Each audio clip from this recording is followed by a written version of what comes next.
Bismillahirrahmanirrahim. Assalamualaikum warahmatullahi wabarakatuh. Perkenalkan, nama saya Aminatun Hasanah. Saya dari Prodi Komunikasi Penyiaran Islam Fakultas Usuluddin dan Dakwah.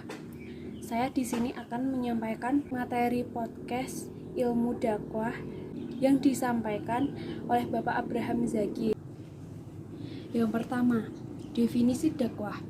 Di sini menjelaskan tentang maksud dakwah, yakni merupakan kegiatan mengajak menyeru pada kebaikan yang dilakukan oleh dari dai kepada seorang mukmin yang dapat melalui berbagai cara atau media. Yang kedua adalah kajian keilmuan dakwah. Syarat yang disebut ilmu itu harus objektif, metodik, dan universal. Objek adalah material dan formal. Objek formal yakni prosesnya ilmu dakwah sebagai proses kegiatan mengajak manusia dengan cara menyampaikan agama Islam. Yang menjadi objek material ilmu dakwah yaitu dai atau orang yang berdakwah. Dakwah tergolong dalam applied science atau bisa diaplikasikan. Berdakwah dengan cara berkomunikasi. Yang ketiga, sejarah perkembangan ilmu dakwah. Proses terjadinya ilmu dakwah banyak mengalami proses-proses dan tidak bisa berdiri sendiri sehingga dapat dikatakan suatu ilmu. Ada balaghah sejarah ilmu dakwah yang terdapat cikal bakal ilmu dakwah. Balaghah secara istilah adalah ilmu tentang tabligh, yaitu bagaimana pendakwah atau mubalik menyampaikan ajaran Islam yang mudah dipahami oleh mitra dakwah. Ilmu baligh di dalamnya ada 3, yaitu yang pertama ilmu ma'ani atau membahas tentang cara-cara memberikan pemahaman. Yang kedua ilmu bayan atau membahas tentang cara memberikan penjelasan. Ilmu bad'i adalah ilmu keindahan bahasa. Yang keempat, hakikat dakwah.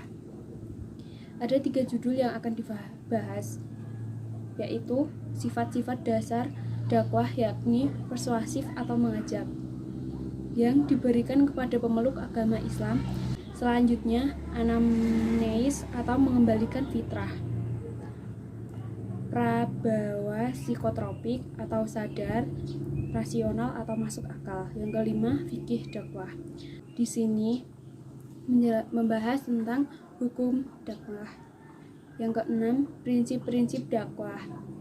Membahas prinsip itu sebagai pegangan atau pedoman dan rambu-rambu yang berfungsi agar dakwah tidak keluar dari jalur dan juga dapat memberi dampak seperti memberi keteladanan sebelum melakukan dakwah, mengikat hati sebelum menjelaskan. Yang ketujuh, dakwah dan modernisasi beragama. Menjelaskan syarat pendakwah yang lebih utama yakni harus memiliki ilmu dan akhlak serta memiliki keyakinan apa yang dibuat dakwah itu benar. Yang kedelapan, mitra dakwah. Memahami karakter mat'u yakni cara menyampaikan sesuatu dengan kondisi kaum atau keadaan atau cara penyampaian dengan bahasa sendiri. Yang kesembilan, pesan dakwah.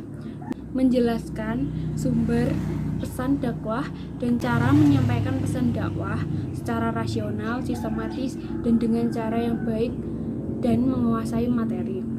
Pesan dakwah ada 3, yaitu pesan akidah, pesan syariah, dan pesan akhlak. Yang ke-10 adalah metode dakwah. Membahas tentang cara-cara tertentu yang dilakukan seorang dai kepada mat'u untuk mencapai suatu tujuan atas dasar hikmah dan kasih sayang.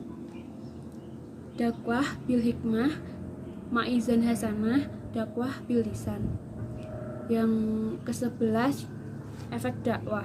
Menjelaskan bahwa efek dakwah sama dengan efek komunikasi, seperti tahapan orang berubah setelah mendengarkan dakwah dengan cara kognitif atau dari sisi cara berpikir, efektif atau dengan cara perubahan sikap serta perubahan pola dan tingkah laku.